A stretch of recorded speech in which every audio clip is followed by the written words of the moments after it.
questa cosa. Teseo e Oberon sono un po' le due facce della stessa medaglia.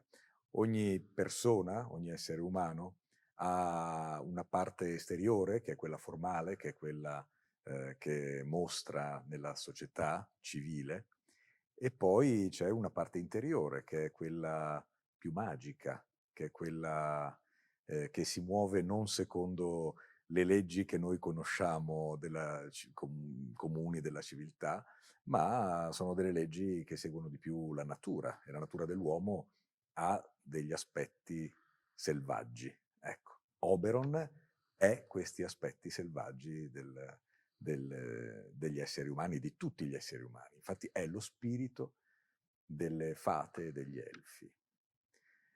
Oberon deriva da una tradizione del nord, dalle tradizioni appunto della mitologia del nord, mentre Teseo deriva dalla mitologia greca. No? Quindi sono